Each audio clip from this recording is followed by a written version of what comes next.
你有冇試過買過想要嘅嘢，例如新電話、新手袋、新車，開心咗3日之後，又覺得空虛，又想買第二樣？你有冇試過賺到好多錢，但壓力大到瞓唔着喎，成日驚聽日又唔知邊度又要使大錢喎？你有冇試過明明生活已經唔錯，有份工、有地方住、有啲朋友，但硬係覺得爭啲嘢，覺得唔開心？如果你有過呢啲感覺，恭喜你！你嘅問題唔係唔夠錢，而係未學識點樣幸福。今日我哋就用納瓦爾寶典第3章拆解一個好多人窮盡一生都搞唔清楚嘅問題，點樣先可以真正快樂？好，首先講一個納瓦爾親身嘅故事。10年前，如果你問佢幸唔幸福，佢會避而不談。如果10分滿分，佢當時嘅幸福感只有2分或者3分，最好嘅時候都係得4分。但係今日佢嘅幸福感係9分。錢的確有幫助，但佢話金錢只係發揮咗好少嘅作用。幸福感嘅提升主要係因為佢逐漸認識到讓自己幸福係人生最重要嘅事。而最重要嘅係，納瓦爾話幸福係一種可以學習嘅技能，即係話幸福唔係靠運氣，唔係靠買6合彩，而係好似去健身、學英文咁，可以透過練習獲得。咁納瓦爾對幸福嘅定義係咩呢？佢話幸福就係冇咗缺陷感喎。你諗一諗，當你覺得生命中唔缺少啲咩嘢嘅時候，你會點？你會平靜，你會滿足，你會快樂。但現實係人類嘅大腦會每一刻不停咁對周圍嘅一切做出評判。我哋不斷諗，我需要呢個，我需要嗰個，深陷慾望之網，難以自拔。納瓦爾話萬般煩惱皆因心動，心動就係你嘅頭腦每一刻不停咁設計未來或者追憶過去。而幸福就係無欲無求嘅狀態，你越係活在當下，越可以感受到快樂。佢舉咗個例喎，有一次佢買咗一架新車喎，等緊攞車嗰排，佢個晚睇買車討論區研究睇資料，但佢問自己：我點解要咁做？一架普通嘅車唔會為我嘅生活帶嚟實質性改變。佢知道只要車一到手，佢就唔會再關注問題嘅關鍵係佢沉迷於對外物嘅慾望。而呢種慾望正正係唔快樂嘅源頭。納瓦爾話：慾望係你同自己嘅一個約定，約定嘅內容係得唔到我想要嘅嘢，我就唔會快樂。你諗下，係咪講得好似你每次想買新電話都覺得買到我就會開心，但買完之後咧開心3日，第4日又覺得冇咩特別。慾望就係一個無底深潭，你越俾嘢佢食，佢越大。所以納瓦爾嘅做法係任何時候盡量唔好對生活有多過1個以上嘅慾望。即係如果你而家想追到女神，就唔好同時又想發達，又想減肥，又想買樓，你專心一樣追到先算。當然追唔到你都有可樂同冷氣，其實都已經好幸福。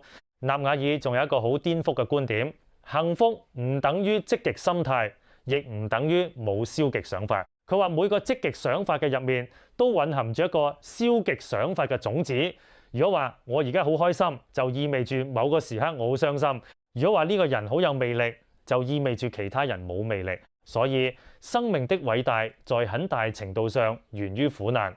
人必須先見到消極嘅一面，先能夠去憧憬同欣賞積極嘅一面。納瓦爾話：如果想獲得內心嘅平和，你必須超越對萬事萬物嘅善惡評判。大自然沒有幸福或者不幸福嘅概念，一棵樹冇對與錯、好與壞。幸福或者不幸福只存在於我哋嘅大腦，因為我哋有慾望，所以俾事物貼上完美或不完美嘅標籤。世界只係折射個人感受嘅一面鏡子，現實係中性嘅，現實不做評判。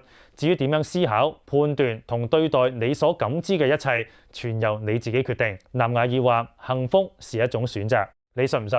如果你相信幸福係一種選擇，你就可以着手做出呢個選擇。咁點樣先可以做到？納瓦爾分享咗幾個好實用嘅方法。第一，活在當下。納瓦爾話：大腦嘅主要精力用於規劃未來或者悔恨過去。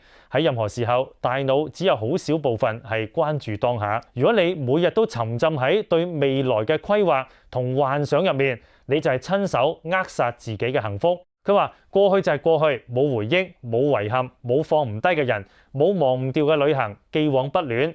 人之所以痛苦，好多時候係因為拿以往同現在做比較。關於開悟，納瓦爾讀過一個好好嘅定義：思考嘅適逢即開悟，即係話開悟唔需要喺山頂修行30年，而係一個時時刻刻都可以達到嘅境界。你每日都可以提高自己嘅開悟水平。第二，心境平和。納瓦爾話：幸福嘅本質更傾向於平和，而唔係快樂。佢觀察到大多數人都有如影隨形嘅輕微焦慮感。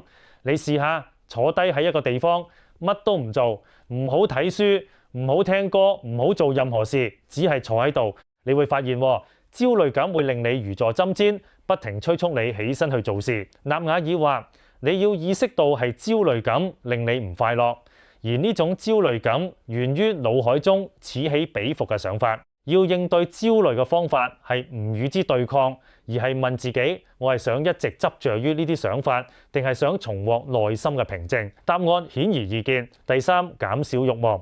納瓦爾話：人類最常犯嘅一個錯誤就係認為自己會因為外部環境改變而獲得幸福。佢話：從自身以外嘅事物中尋求幸福，本身就係緣木求魚。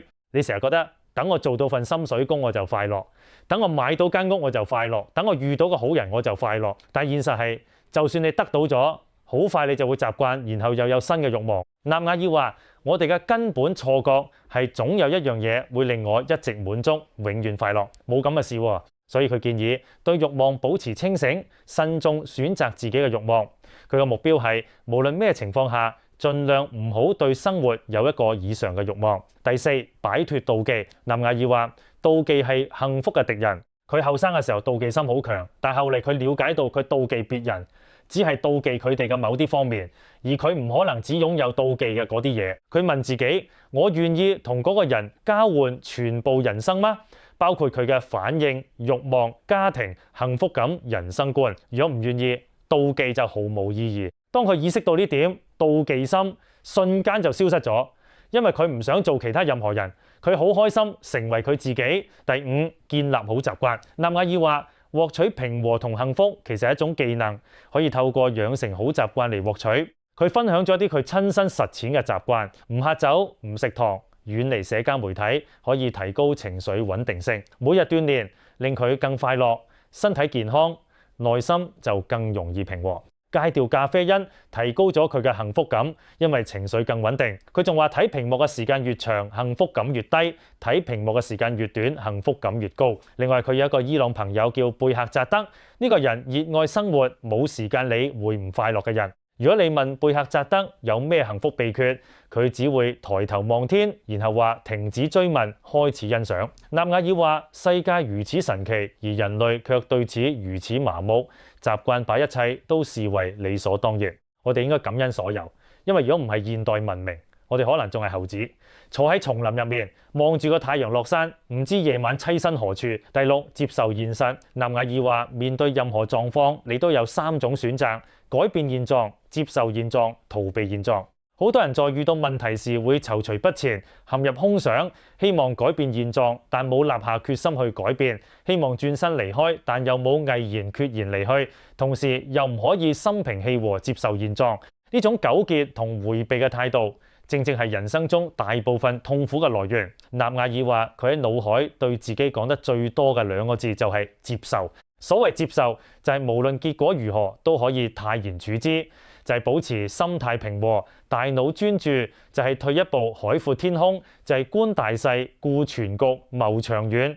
佢有一個方法：退後一步，回顧經歷過嘅痛苦，上次分手，上次生意失敗，上次健康出問題，後嚟都發生咩事，你就會見到之後嘅幾年你會有成長同進步。另一個方法係當遭遇挫折時，問自己呢件事有咩積極嘅意義，例如開會遲到有咩好處？好處就係你可以放鬆一下，睇下街景，望客雲，而且你可以少花啲時間喺無聊嘅會議上。納瓦爾話：經過勤奮練習，佢已經成功降低咗自己嘅反應時間。最初需要幾秒鐘就可以解到一件事嘅積極面，而家佢嘅大腦幾乎瞬間就能做出反應。呢個係可以訓練出嚟嘅習慣。最後，納瓦爾講到一個好深刻嘅觀點：面對死亡。佢話：人終有一死，選擇正視、承認死亡，而唔係逃避死亡，將賦予人生巨大嘅意義。相對於宇宙，你生命轉瞬即逝。如果能徹底認識到你所做嘅一切只是徒勞，你就能獲得巨大嘅幸福感和平和感，因為你會意識到生命不過係一場遊戲，但生命係一場有趣嘅遊戲。喺呢場遊戲入面，唯一重要嘅事就係隨着生命嘅展開，你要不斷地體驗現實。既然如此，你點解唔以最積極嘅方式去詮釋自己已經歷嘅一切呢？納瓦爾話：你那些唔開心嘅時刻，冇享受人生嘅時刻，唔會帶俾任何人任何好處。